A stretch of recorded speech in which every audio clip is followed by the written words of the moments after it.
Welcome to heart horror studio. आज आपके लिए नहीं एक ऐसी डरावनी कहानी लेकर आए हैं जो सुनने में कहानी लगे, लेकिन कुल्लू के पास रहने वाले लोग आज भी उसका नाम लेने से डरते हैं। कुल्लू के उस अनजान गांव की रात 30 दिसंबर की ठंडी शाम थी। चंडीगढ़ की सड़कों पर न्यू ईयर का शोर था। 4 दोस्त प्रियांशु, अरुण, दीपक और विकास नया साल मनाने शांघड़ जा रहे थे। गाड़ी चला रहा था प्रियांशु, बगल की सीट पर अरुण था। दीपक और विकास को आगे से पिक करना था। शाम करीब 6 बजे वे चंडीगढ़ से निकले। हाईवे पर भारी जाम था, लेकिन म्यूजिक, हंसी और प्लान्स के बीच समय कब निकल गया पता ही नहीं चला। हिमाचल में एंटर करते ही हवा और खामोशी दोनों बदल गईं। रास्ते में दीपक और विकास को पिक किया। चारों मस्ती करते हुए आगे बढ़ने लगे। रात करीब 10:30 तक रास्ते पर गाड़ियां दिखती रहीं। फिर दूर से औट की टनल दिखाई दी, लेकिन टनल से थोड़ा पहले ही दाईं तरफ एक पतली सी सड़क पहाड़ों के बीच मुड़ती हुई ऊपर जा रही थी। वही था शांघड़ का रास्ता। घड़ी में समय था रात 11 बजे। जैसे ही प्रियांशु ने उस दाईं तरफ के रास्ते पर गाड़ी मोड़ी, पीछे की सारी आवाजें अचानक गायब हो गईं। ना कोई गाड़ी, ना कोई हॉर्न, ना किसी ढाबे की रोशनी। बस हेडलाइट के सामने सांप जैसी घुमावदार सड़क और चारों तरफ घना अंधेरा। विकास ने हंसते हुए कहा, भाई ये रास्ता तो ऐसा लग रहा है जैसे सीधे भूतों के गांव जाता हो। सब हंसे, लेकिन प्रियांशु ने नोटिस किया उसके मोबाइल का नेटवर्क अचानक चला गया था। कुछ किलोमीटर आगे बढ़ते ही सड़क के किनारे लकड़ी का एक टूटा हुआ बोर्ड दिखा। अरुण ने फ्लैशलाइट मारी। उस पर लिखा था, सूरज ढलने के बाद आगे मत जाना। दीपक बोला, यार मजाक होगा किसी का। लेकिन उसी पल गाड़ी के अंदर अचानक ठंड बढ़ गई। एसी बंद था, फिर भी सांस से भाप निकल रही थी। तभी पीछे से आवाज आई, ठक ठक। डिक्की की तरफ से गाड़ी रोकी गई। चारों उतरे। चारों तरफ सिर्फ जंगल और हवा की सरसराहट। डिक्की खोली, अंदर कुछ भी नहीं। जैसे ही डिक्की बंद की, पीछे अंधेरे में किसी के हंसने की आवाज गूंजी। वो हंसी इंसानी नहीं थी। घबराकर चारों फिर गाड़ी में बैठे और आगे बढ़े। कुछ ही दूरी पर पीली रोशनी में डूबा एक छोटा सा गांव दिखा। लेकिन अजीब बात ये थी, वो गांव गूगल मैप में मौजूद ही नहीं था। गाड़ी जैसे ही गांव में घुसी, घरों के दरवाजे खुले। अंदर कोई नहीं। मंदिर की घंटी बिना हवा के हिलती हुई। प्रियांशु की नजर मंदिर की दीवार पर लिखे शब्दों पर पड़ी, जो यहां मुड़ा वो लौटकर नहीं गया। उसी पल प्रियांशु को महसूस हुआ जैसे किसी ने पीछे से उसके कंधे पर हाथ रख दिया हो। उसने डरते हुए मुड़कर देखा। जैसे ही प्रियांशु ने पीछे मुड़कर देखा, वहां कोई नहीं था, लेकिन उसके कंधे पर उंगलियों की ठंडक अभी भी थी। अरुण बोला, भाई तू ठीक है ना? तेरा चेहरा एकदम सफेद हो गया है। प्रियांशु ने सिर हिलाया, लेकिन उसने किसी को नहीं बताया कि उसे ऐसा क्यों लगा, जैसे किसी ने उसे नाम लेकर बुलाया हो। गाड़ी गांव के बीच खड़ी थी। इंजन चालू था, पर स्टार्ट होने से मना कर रहा था। चारों दोस्त गाड़ी से उतरे। गांव में कुत्ते नहीं थे, बच्चों की आवाज नहीं, यहां तक कि कीड़ों की आवाज भी नहीं। बस कभी कभी किसी घर के अंदर चलने की आवाज। दीपक ने डरते हुए कहा, अगर लोग नहीं हैं तो फिर चल कौन रहा है?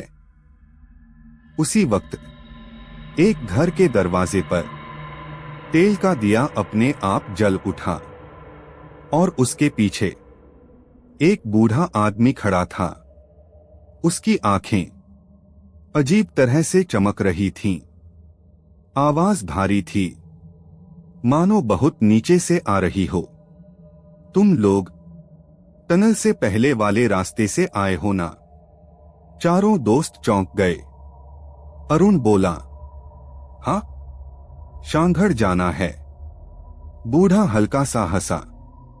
उसकी हंसी में दांतों से ज्यादा खालीपन था। शांघड़, उस रास्ते से आज तक कोई रात में नहीं पहुंचा। प्रियांशु ने मोबाइल निकाला। घड़ी में समय था रात 11:07। कुछ देर बाद फिर देखा, अब भी 11:07। नेटवर्क नहीं, घड़ी नहीं चल रही, इंजन बंद। मानो समय ने इस गांव में कदम रखते ही सांस रोक ली हो। बूढ़े ने धीरे से कहा, यहां रात आगे नहीं बढ़ती जब तक गांव किसी को अपने साथ न रख ले। विकास ने गुस्से में कहा, ये सब बकवास है, हम अभी निकल रहे हैं। वो जैसे ही गाड़ी की तरफ बढ़ा, उसकी परछाई जमीन पर रुकी रह गई। विकास चलता रहा, पर उसकी परछाई उसी जगह खड़ी रही। दीपक चीख पड़ा, भाई पीछे देख। विकास ने जैसे ही मुड़कर देखा, उसकी परछाई धीरे धीरे खड़ी होकर उसी की तरफ चलने लगी। बूढ़ा बोला, गांव ने तुम्हें देख लिया है, अब 4 आए हो तो 4 ही चाहिए। प्रियांशु के कानों में फिर वही आवाज गूंजी, ड्राइवर। सबसे पहले ड्राइवर। उसने महसूस किया कि इस गांव को सबसे ज्यादा उसी की जरूरत थी। चारों दोस्त अब समझ चुके थे, ये कोई आम गांव नहीं था, ये गांव जिंदा था और वो शिकार चुन रहा था। विकास की परछाई अब जमीन पर नहीं थी, वो सीधी खड़ी थी, बिल्कुल उसके सामने। परछाई के चेहरे पर कोई आंख नहीं थी, फिर भी वो विकास को घूर रही थी। दीपक की आवाज कांपने लगी, भाई ये क्या हो रहा है? परछाई ने धीरे धीरे विकास की तरफ हाथ बढ़ाया और उसी पल जैसे ही परछाई ने उसके हाथ को छुआ, विकास का पूरा शरीर झटके खाने लगा। उसके मुंह से ऐसी आवाज निकल रही थी जो इंसान की नहीं होती। प्रियांशु दौड़कर आगे बढ़ा और विकास का हाथ खींच लिया। परछाई जमीन में वापस धंस गई। विकास वहीं गिर पड़ा, बेहोश। बूढ़ा अब मुस्कुरा नहीं रहा था। उसकी आवाज अब एक नहीं, कई आवाजों में बदल चुकी थी। हर साल ठंड के आखिरी दिनों में ये गांव 4 जिंदगियां मांगता है। अरुण चिल्लाया, क्यों? हमने क्या बिगाड़ा है तुम्हारा? बूढ़े ने मंदिर की तरफ इशारा किया।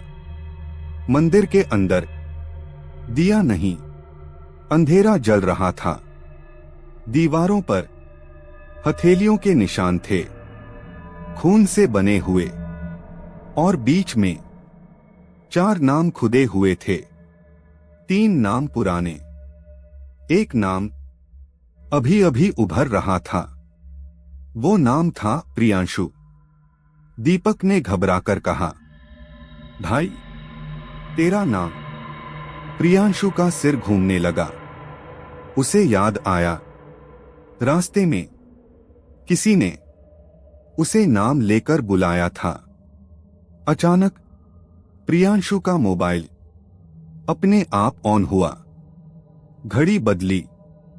11:07, 11:08। बूढ़ा फुसफुसाया, समय चल पड़ा है। मतलब गांव ने फैसला कर लिया है। बेहोश पड़ा विकास। अचानक उठकर बैठ गया, लेकिन उसकी आंखें अब उसकी नहीं थीं। वो एकटक प्रियांशु को देख रहा था और बोला, ड्राइवर, गांव को रास्ता दिखाने वाला, तू ही दरवाजा खोलेगा। दीपक और अरुण पीछे हट गए। प्रियांशु समझ गया, इस गांव में सबसे पहले वही तोड़ा जाता है जो रास्ता जानता हो। अरुण ने चिल्लाकर कहा, गाड़ी अब भी स्टार्ट हो सकती है। चारों किसी तरह विकास को संभालते हुए गाड़ी की तरफ भागे। जैसे ही प्रियांशु ने चाबी घुमाई, पीछे से पूरे गांव की परछाइयां एक साथ हिलने लगीं। इंजन स्टार्ट था, लेकिन गाड़ी आगे नहीं बढ़ रही थी। हेडलाइट के सामने पूरा गांव जैसे धीरे धीरे पास आ रहा था। घर झुक रहे थे। पेड़ों की परछाइयां सड़क पर फैल चुकी थीं।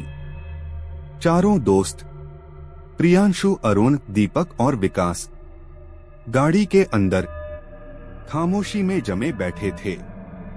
तभी चारों दरवाजों पर एक साथ जोर की दस्तक हुई।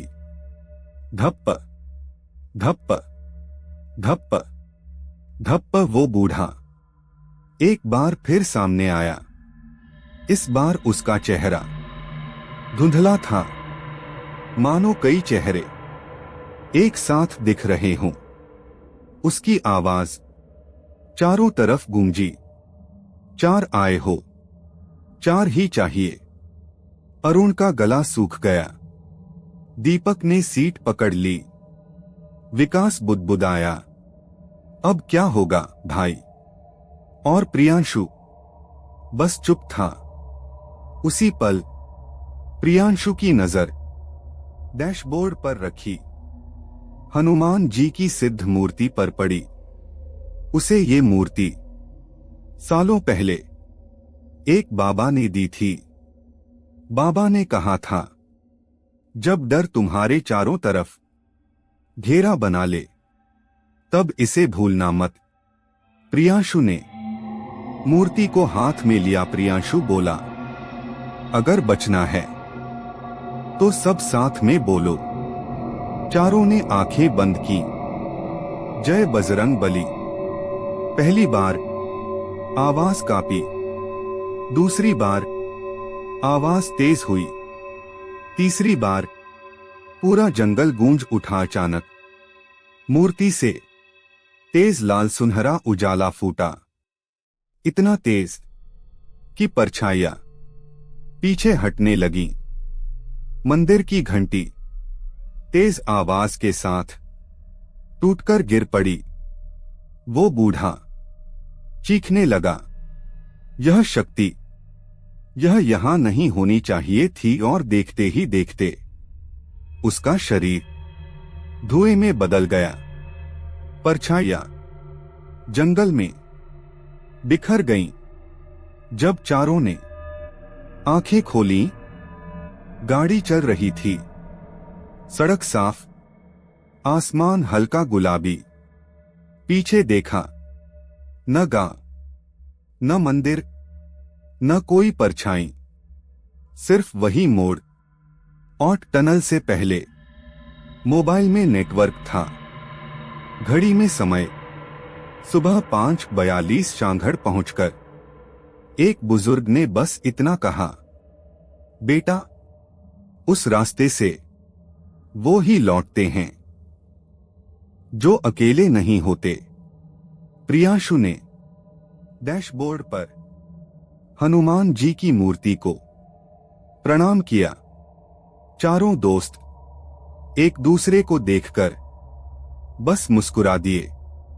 दोस्तों, हर डरावनी रात किसी को तोड़ने नहीं आती। कुछ रातें ये याद दिलाने आती हैं कि जहां चार साथ हों और आस्था आगे हो, वहां अंधेरा हार जाता है। ये था हार्ट हॉरर स्टूडियो। डर से नहीं, विश्वास से रास्ता चुनिए।